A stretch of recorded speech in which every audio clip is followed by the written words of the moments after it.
Yeah, I'll tell you one last story. It'll take me a bit, but it was my least favorite story in the Bible, but it became one of my favorite stories. I hated this story. It was one of those things I'd never heard a sermon on, and thank God we never preached about it because it's awful. The problem is that it's not one of them stories that's in Leviticus, and you can go, oh, that was back then. It's like Jesus stuff. The story's in John chapter 5. We won't read it. I'll tell it. It's a story about a pool called Bethesda. It's a terrible story. The reason you've never heard a sermon on it is because it's a terrible story. I actually saw a Bible once in 6-point font at the bottom. The editor of that edition of the Bible said, we're not sure this should be in the Bible. I don't blame him. If you don't know the story, I'll tell it. Enough people will know the story to be like, this is basically the way it goes. Here's what it says. In John chapter 5, it says, just inside the sheep gate in Jerusalem, there was a pool called Bethesda. And occasionally an angel would stir the water of the pool, and the first person in would get healed and no one else. Basically what it says. Is anybody okay with that? What an awful story. This is what it makes God sound like. God's in heaven and he's like all bored, right? He's like, I don't have enough to do. I just have to entertain me. Give me an angel over here. Angel now. Angel's like, yes, sir, right? And God's like, hey, you see that pool down there? It's called Bethesda. Now, only when I tell you, and I mean only when I tell you, I want you to take your finger and stir the water. Here's what we're going to do. We're going to heal the first person that gets in and no one else. We'll successfully create a race amongst the afflicted because nothing gets my God heart beating like a bunch of crippled people trying to move fast. This is going to be awesome.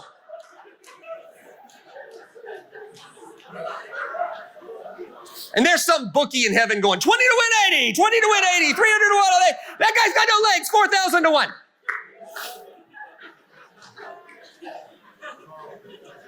It's a terrible story. Then Jesus shows up and makes it worse.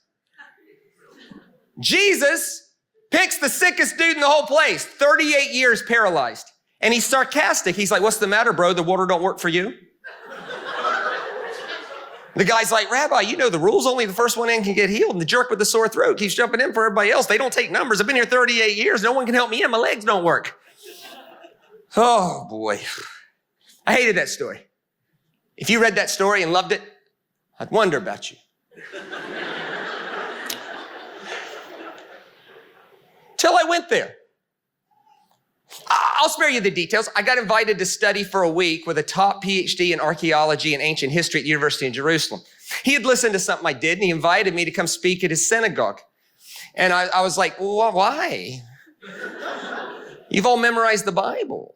And he said, no, you cause discussion. We like that. I'm like, great. And he said, part of your payment will be, I'll teach you history. I'll start as early as you want, and I'll go as late as you want. I'll teach you history, right? He said, just understand, I don't do tourist tours, I do academic tours. So as long as you're okay with academia, I'm fine. I'm like, oh, that's fine with me. We can also skip the part where I talk to people who've forgotten more than I know, but I'll just come study with you. Anyway, it was one of the days. I was disoriented, I don't know my way around. He goes, this is the sheep gate, I was like, okay. And then right where it says, in John 5, right where it says, there's this pool.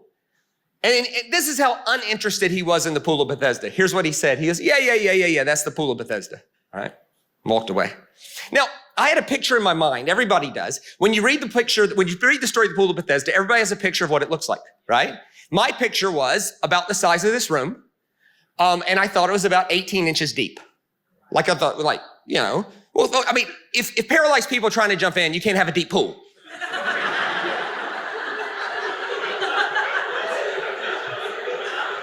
Folks be drowning everywhere. I can't have that. He says, yeah, that's the pool of Bethesda. I couldn't believe what I saw. I was so wrong. Let me show you a picture of the pool of Bethesda. Here it is. That's the pool of Bethesda. If you're wondering why this photo is of such high quality, it's because I took it myself. Professional photographers everywhere trying to get strangers' hands in their photos. I nailed it.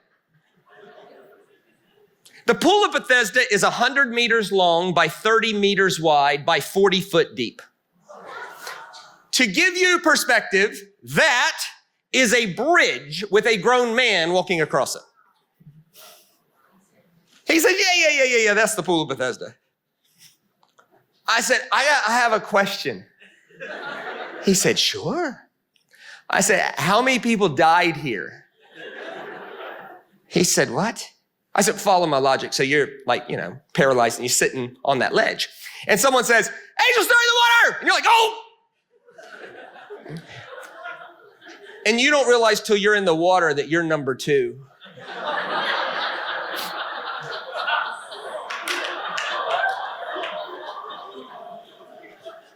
You're so dead, bro.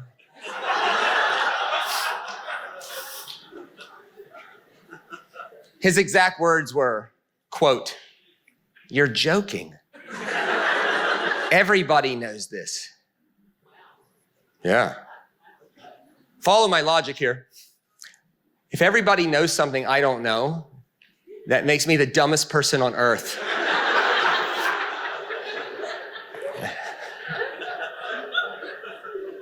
So I said, I'm so embarrassed, but I don't know. I don't know. He said, then we got to talk about this. Because if you're thinking what I think you might be thinking, that would make God awful.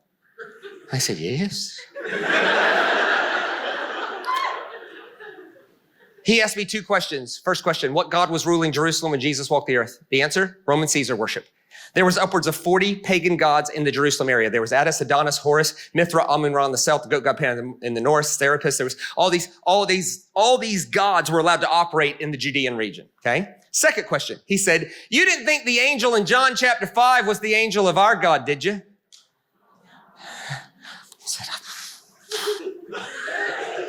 I said, well, it had crossed my mind. He said, no, man, how would you ever preach that?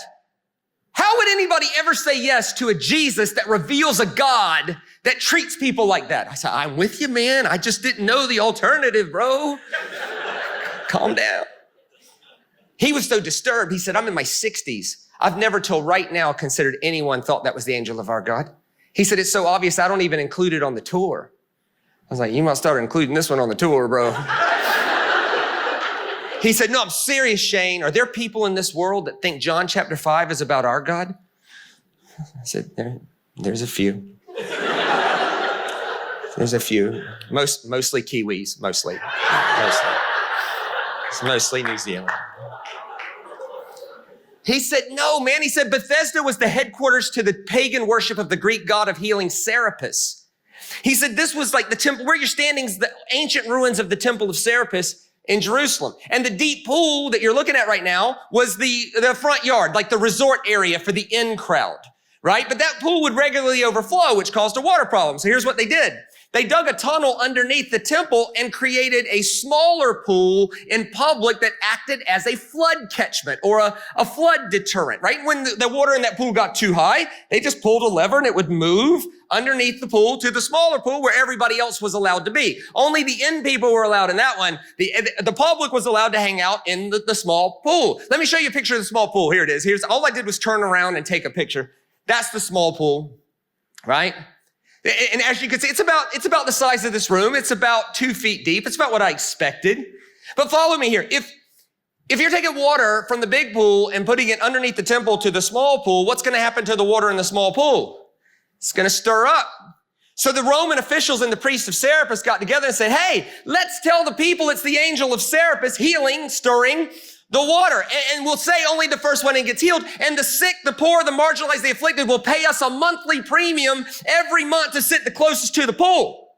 It was Roman and Serapis extortion of the poor, afflicted, marginalized, and infirmed. People were paying a premium every month, and all they did was use a plant. The plant knew when the water was going to move. He was always the first one in. Therefore, he was always healed, but he was already healed. It only exacerbated the myth. Now I can preach it. So, Jesus turns up at the biggest epicenter of the oppression of the poor and the sick and the infirmed. And he picks the sickest dude in the whole place. What's the matter, bro? The water don't work for you. But Rabbi, the jerk with the sore throat, he gets him first. And then Jesus, without the help of stirred water, heals that man and says, listen, you guys can all be sitting here and taking advantage of the rest of your life, or you can come with me, because the God I reveal does not charge people for healing. This is about the forgiveness of sins, but it's also about about an in-your-face confrontation to suffering. Here, it's hope and suffering coming together.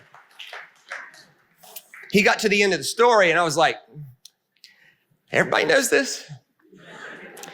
He said, Shane, look around you. He said, seriously, I don't even include it on my tour. It's that obvious. There's little half statues of Serapis. There's all this. In the photo behind me right now, do you see where that shadow meets that yellow plaque? Right? You can't read it, can you? Good, I blew it up for you. Check this out. This is Temple of Serapis. It's on a plaque in the middle of the pool. Everybody knows this. It gets worse. Next to the plaque was a billboard, a giant billboard. Let me show you the billboard.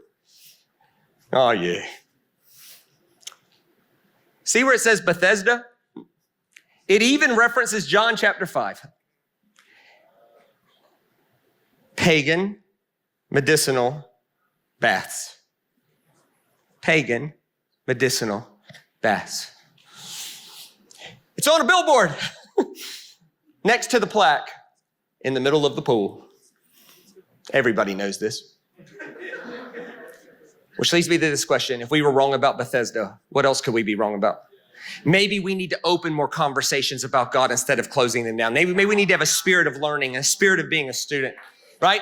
This is not simply a story about the forgiveness of sins. Jesus is walking right into the epicenter of the worst extortion and oppression of the sick and the marginalized and the infirm, and they were being taken advantage of every single week. One guy had paid his fee for 38 years and it wasn't working. And Jesus is an in-your-face confrontation to oppression.